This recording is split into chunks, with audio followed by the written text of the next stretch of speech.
Welcome to the fight game with Icewater and Puma. And Ice, I want to go to the recent fight with Gervonta Davis against Rolando Romero, a 6-round TKO. I didn't see the fight when it happened. I saw it a little bit later, but that knockout was something to see. And then I hear about Ryan Garcia always calling out fighters, but he never fights anybody. And my first thought about him kind of trying to call out Gervonta Davis, like, dude, you don't want this. You really don't want this. You're just talking. You really don't want to get in the ring with this dude. Your thoughts, man?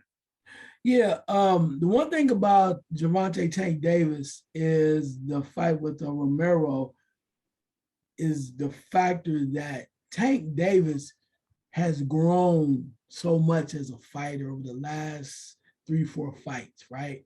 When we first think about Tank Davis, we thought he was coming out when he was younger. He was a tank. He's coming straight forward and a la Mike Tyson on certain fights, just waiting his opportunity to beat the hell out of somebody.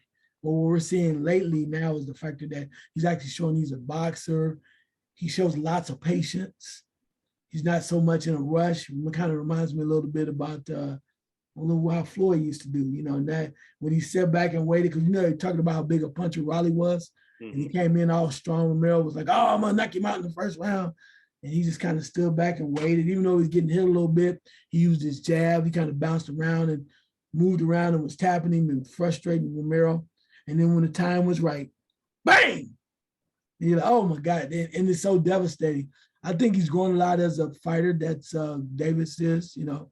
And I think that's going to be great for him. I think he's going to be more of a handful now because he's not a one trick pony. He's growing, getting better. I think that's why he wants bigger fights now. But what he did to Romero was it was almost like precision. He just waited. Okay, you going over here. I'm going to make you look bad. I'm going to come over here. I'm more precise in my approach now. I think that maturity is going to help Tank Davis down the line. And I think he just showed people now that I'm a lot better than that guy you probably saw a few years ago. One thing that stood out to me, and a buddy of mine, our boy Eddie, pointed out to me in the fight, and that when I looked at it, I'm like, he has a point here. It seemed like Romero's right hand, I think, was hurt. It's like he wasn't throwing it the way that a fighter should throw it, or when he had a chance to throw it. Was that possible that this guy was hurt even coming into the fight and couldn't get off on that right hand because of maybe an injury? I know it hasn't come out yet, but it just seemed like when I went back and watched the fight, I'm like, maybe this guy was injured. Yeah, it could be, but this fight was delayed the first time because he had some legal issues, and then you come back in. This is an opportunity for him, so you can't delay it again, because if it's delayed again, they're probably not going to do it. Yeah, because you mentioned Ryan Garcia is calling out Tank Davis. I mean, Raleigh had the opportunity. He was 12-0. He's moving up in the rankings and whatnot. But if he was hurt and you postpone this fight again for the second time, there will not be a third time. It's not like he had to fight him. He fought him because he was running his mouth. Also, too, the fact that he was under the Mayweather umbrella. Yeah. So it made it easier for that. But no. So from that standpoint, if he was, he had to go in there. He had to do it because nobody was going to say, "Oh, Raleigh, we'll give you a third chance." Ask David Benavidez, right? David Benavidez, which is totally in a different weight class, has been the middleweight champion or super middleweight champion twice. He lost the first time because he was using cocaine. Second time he lost it because he was overweight. So you don't get a lot of opportunities. And now he wants to come back and fight some bigger fights, but after a while, the world of boxing gets tired of him. So perhaps Romero was hurt, but he had no choice to go back in the ring and fight because he's a decent talent. I think he can really cause some problems, but he just wasn't on the level of Tank Davis. Yeah. He sounded good. He gave one thing he did do. He's a hell of a marketer because a lot of people bought that fight. I don't know why. I was sitting there going, "That's $75. You buying that fight for Raleigh? What y'all see I don't see?" Right. I'm sitting there going like, "Y'all better than me because ain't no way in hell. 14 fights and in a very limited, I mean, he's a tough guy. He can punch, very limited amateur career." I was like, maybe because it was in Brooklyn. I don't know what it was. Or maybe that East Coast thing, that connection y'all had propelled you to want to spend $75. Well, but one thing I say very quickly is Tank Davis knows how to draw the people in. Yeah. And when Madonna was there, it's a real deal now, bro. I'm gonna reserve my comment. I mean, whatever. I mean, love or hate her, the fact that she showed up. Yeah. He's bringing their people in that you saw Danny Garcia and Errol Spence were there together, right, and hanging out, chopping it up. But you could just see more people. I guess more point with all that with Madonna, whatever. But also star power was there. Star power was there, and they wanted to see Tank, and that says a lot. I mean, Tank's, his audience is growing. Right. His popularity is growing, and he's selling things out, and you're like, "Ooh!" And then of course everybody said, "Well, this is last fight with Mayweather Production," and he's like, "I'm still here." So I don't think he's going anywhere because I think they had to come to grips with he wants bigger fights, and they're going to have to let him do it now. But the fight that I know we wanted to talk about that happened last week was David Benavidez against David Lemieux. And we talked about the week prior. And this was just a beatdown, a 3-round beatdown. I thought, the most famous fight that I saw a 3-round beatdown with was Hagler Hearns. But this one was like this, I wasn't sure whether or not the corner was going to stop it, but I'm glad the ref did stop it because Benavidez looked like he was just angry and wanted to take it out on somebody in this fight. Yeah, and that's the way it seemed. That's the way it kind of came off too.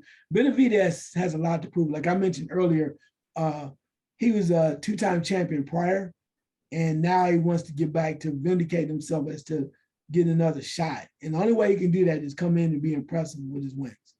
And he fought against David Lemieux, who's a little bit past his prime, for a super middleweight champion. I mean, David Lemieux in the day used to be a decent fighter, but I think he's a little older and he tried to come up to a point. But Benavidez is like, I'm trying to take no prisoners because I'm trying to show y'all I deserve to get a shot. Now, some people will say he's his own worst enemy, self-inflicted situations. Mm-hmm. But he's like, only way I need to get a shot is I need to come back right now. But now, of course, he always calls out Canelo, saying he deserves a shot, whatever.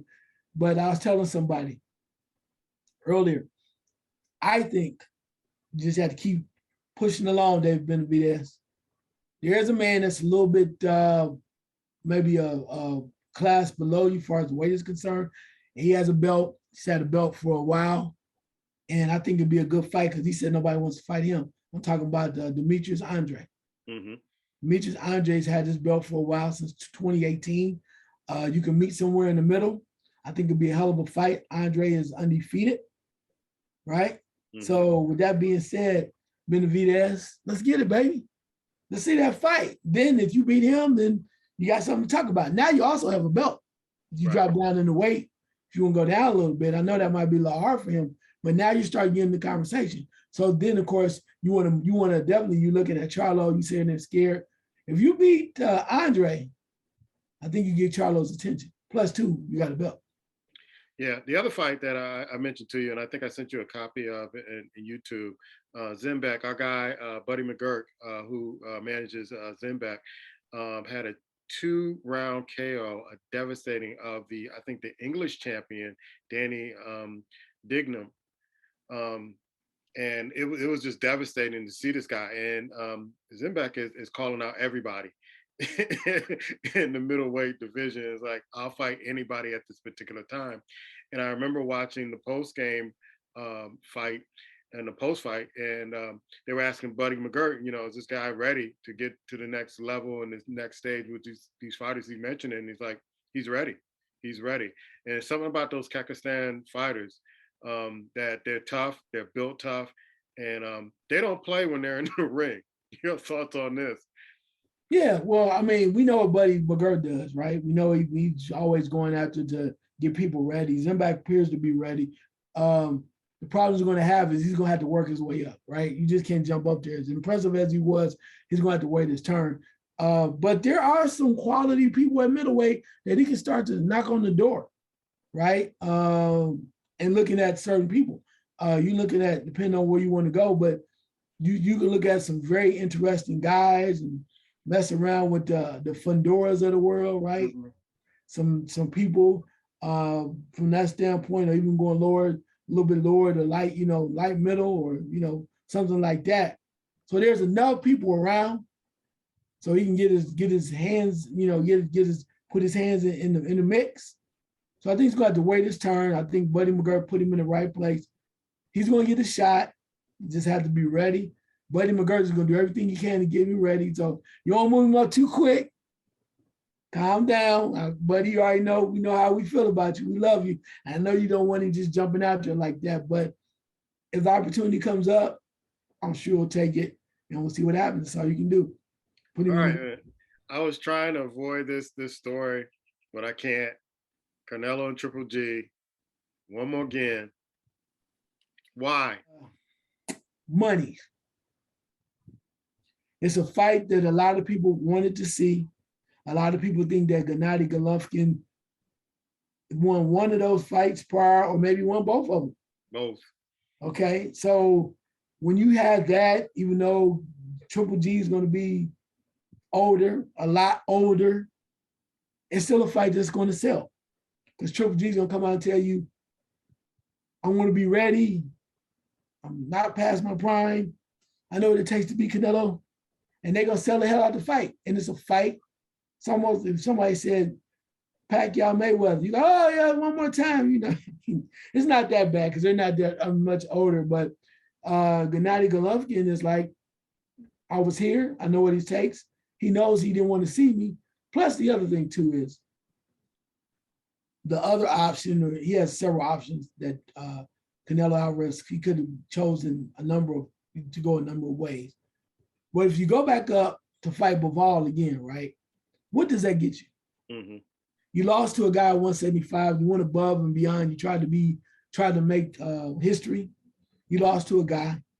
So if you go back and fight Bivol again, all people are going to say, oh, well, you went up and you win. You're not going to get the accolades you're looking for. Right. People are not going to go, oh, you beat a great champion. They're going to go, oh, you did that. Now it's like, because he took an L Canelo, that is, people are going, well, maybe he might be a little vulnerable now. Now it adds to the point of Triple G thinking, yeah, you didn't look so good. I think I can get you now. So that adds to it. Maybe even the Charlo goes, I think I can get you. A Benavidez, I think I can get you. But all these fighters wanted to fight him. It's not like they were like waiting for him to kind of get a chink in the armor. I agree with you 100%. But the factor that let me explain this. The factor that he lost to Bivol, now people are saying he might look vulnerable.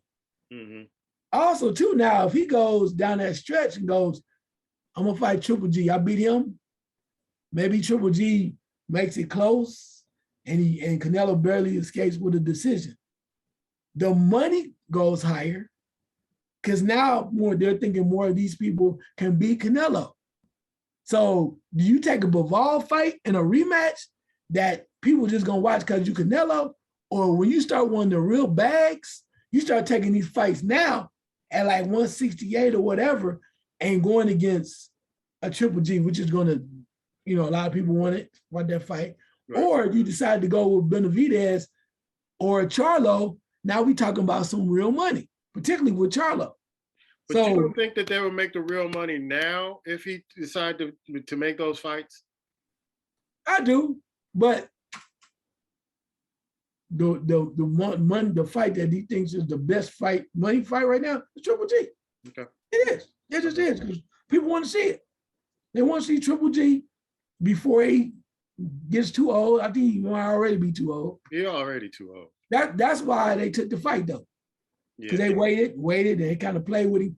But now, I got you, you're older. I think I can beat you. But people are still gonna want to see it. Yeah. I'm for one, I'm not interested. I've seen him beat you twice. So but then again, you're not the average boxing fan. Right. People still believe in Triple G. So they think he can really challenge Canelo. So they're gonna put their money down. Yeah. See, you are a unique student of the game. See, I'm not interested. Other people like, you beat him before. I know you're gonna get him this time. I'm like, you about 42 now? 40? Yeah. I mean, not that old. So the excitement is still there to the average fan. Then two, if he comes back now and beats Triple G, then he says, all right, I want to fight Charlo. So Here's how I think this is why folks want to see Triple G against Canelo again. Because I think the same folks who want to see this fight weren't convinced that Canelo beat Triple G in those first two fights. And they need it for themselves to hold on to Canelo as this great Mexican hero to believe in this guy again. Because he didn't beat him in the first two fights. Matter of fact, I think Triple G won those first two fights. But I think the people who want to see this wants to see Canelo win so convincingly that they can believe in him again and he can be heralded as this great Mexican fighter once again. I agree with that. But on the flip side, like Floyd said, I don't care, love me or hate me, just watch. Yeah. So for much you say that, I think there's some Triple G fans, some people that are really not Canelo fans or want to see him fall. They want to see it too, thinking about maybe Triple G has one more bullet left in the gun. So all that means equates to dollars, more money, more people coming to the arena, more people getting it on pay-per-view. And at the end of the day, that's all Canelo cares about. It's more of an exciting fight now. Plus, two is in his favor because Canelo knows that Triple G's older. And granted, when do you do it? You do it on the Mexican holiday, the official Mexican holiday. Yeah. Oh man, they run the game, bro. Y'all need to break Floyd Mayweather off showing you how to run that thing. Yeah. Because he definitely did that. The next big fight, I know you got some fights that are coming up, but Devin Haney versus George Kambosos. That's happening in Australia on Sunday. Devin Haney, 27-0 versus Kambosos, who's 19-0. This should be one hell of a fight in Australia, in Kambosos' backyard. Your thoughts on this fight? Man, let me tell you something. There are so many intangibles right now happening that, I mean, normally you go, this is a fight Devin Haney won and he called out Kambosos. Kambosos is earlier defeated Teofimo Lopez, took his belts. And then Haney called out Kambosos Jr. and said, I want to fight you. Kambosos said, all right, well, you got to come to Australia. And he said, okay, I'll come to Australia. I don't care. I'll fight you anywhere. I'll fight you in the parking lot, whatever you want to do. So it's a major challenge for Devin Haney to go to Australia, right in Kambosos' backyard. And the other problem, a major couple of things that have come to light, is that Devin Haney's main trainer is his dad. His dad had some type of conviction. He will not be accompanying him to Australia. Neither will his other trainer, Mr. Davidson, will not be going. Zab Judah's dad, who has worked with him before, will be making the trip. So you're going to a hostile environment. I salute Devin Haney for still going, because a lot of people are like, nah, that's all I know, I'm not going. You're going by yourself, basically. The people that you trust and love and have been pushing you through are not going to be there. And you are fighting a champion in his backyard, and you now, everything you do is going to be on blast. There's a major chance that you may not get the decision over there. Mm-hmm. So how are you going to do that? My question is going to be, if Devin Haney gets in trouble, and you look at the corner and you don't see what you normally used to, are you going to have the intestinal fortitude to win? Right. That's a lot. Again, it's noble. He's like, I don't give a damn. I'm that good. I'm going over there. I'm going to get in this dude's butt. But we also must remember that Kambosos Jr. beat Teofimo Lopez, even if it was on a bad night. The guy that beat the who people thought was the immortal and eternal, the greatest young fighter in a long way, the pound for pound, Lomachenko. He solved that puzzle. So Kambosos knows what's going on. He's ready to fight. It is a huge task for Devin Haney to go to Australia. If he wins this, he is tell you that not much you can say to him. But it is a major, big risk, particularly with all the intangibles. A lot of your two main trainers not going to be there. And now it's time for Devin Haney, the man, to rise to the occasion. And we're going to see. I think it's great. I love it. I cannot wait to see it. And, you're going against a two-time champion. Yeah. Putting it on the line. says a lot about Devin Haney. So you can never say he was afraid. Because, man, you talk about going into the Lions Den. Woo! This is an understatement. All right. You got any more boxing news? Yeah. Also, too, this weekend. Is it this weekend or it's probably going to be coming back before we, it might be right after. Donaire, on former champion now, 39 years old, is fighting Inoue, a.k.a. the Monster. And we know what the Monster did last time. Yeah. And Donaire felt like he had to go back one more time. And that's when, they're fighting again. So they're fighting in June 7th.